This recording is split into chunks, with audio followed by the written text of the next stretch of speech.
Strengthening Faith 94. I had a thought which I wanted to share. It is obvious when one observes social media that Muslims have become a nation of supplicators.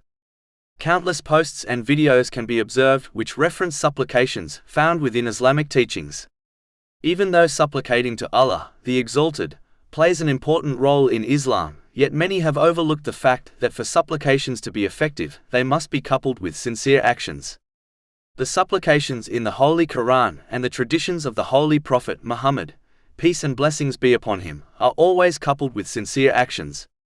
For example, Chapter 2 Al-Baqarah, verses 127 to 129. And mention when Abraham was raising the foundations of the house and with him Ishmael, saying, Our Lord, accept this from us. Indeed, you are the hearing, the knowing. Our Lord, and make us Muslims in submission to you, and from our descendants a Muslim nation in submission to you. And show us our rights of worship and accept our repentance. Indeed, you are the accepting of repentance, the merciful. Our Lord, and send among them a messenger from themselves who will recite to them your verses, and teach them the book and wisdom and purify them. Indeed, you are the exalted in might, the wise. The holy prophets Ibrahim and Ismail, peace be upon them, were practically building the house of Allah, the Exalted, when they made this supplication. Meaning, their supplication was coupled with sincere good actions. Another example is chapter 27 and Naml, verses 18 to 19. Until when they came upon the valley of the ants, and ants said, O ants, enter your dwellings that you not be crushed by Solomon and his soldiers, while they perceive not.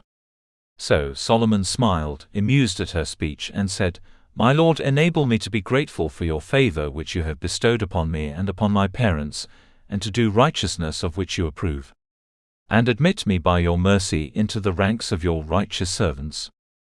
It is obvious that the holy prophet Sulaiman, peace be upon him, lived up to this supplication by showing gratitude to Allah, the Exalted, by using the blessings he was granted in ways pleasing to Allah, the Exalted. He did not simply supplicate and fail to couple it with actions. In addition, even the timings recommended for supplicating to Allah, the Exalted, are closely linked to physical actions. For example, a narration found in Jami' at-Tirmidhi, number 3499, advises that Allah, the Exalted, readily accepts the supplication made after the obligatory prayers and in the last part of the night. Both of these times for supplications are connected to physical actions, the obligatory prayers and the night voluntary prayer. There are many narrations which warn against certain actions which prevent the acceptance of a supplication.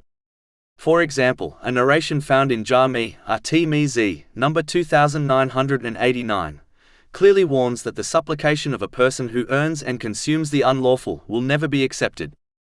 It is obvious that supplicating for certain things while performing actions which contradict the supplication is futile. For example, the one who supplicates for protection from hell, yet persistently commits the sins which lead to hell. Or the one who supplicates for paradise, yet fails to establish the righteous deeds which lead to paradise, such as the obligatory prayers. In addition, Islam makes it clear that a person cannot simply supplicate for success without actively striving for it. For example, Allah, the Exalted, commands the believers to take their precautions during fighting. He does not simply tell them to only supplicate to him for success. Chapter 4 and Nisa, verse 71. O you who have believed, take your precaution and either go forth in companies or go forth altogether. Even when a married couple have issues, Allah, the Exalted, does not simply tell them to supplicate to him. He instead urges them to take practical steps to fix the issues.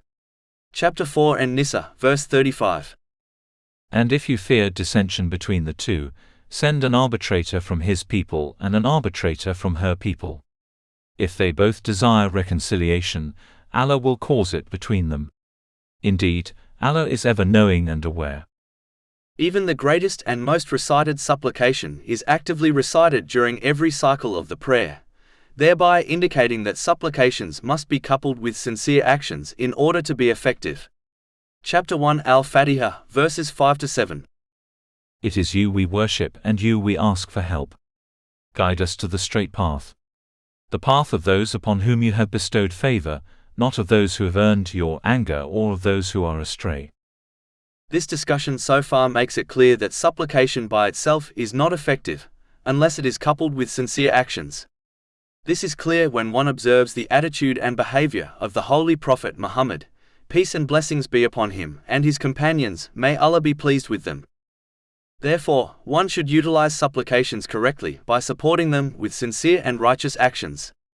If one faces a difficulty, they must use the resources they have been granted in order to solve the issue practically, such as difficulties amongst relatives, and then supplicate for relief. One without the other is not the Islamic way.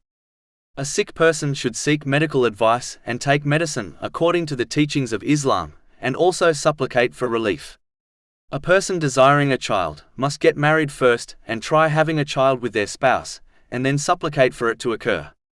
A person who desires to pass their exam must study and then supplicate for success. One must practically aid others in difficulty according to their means, such as financial support, and also supplicate to Allah, the Exalted, on their behalf.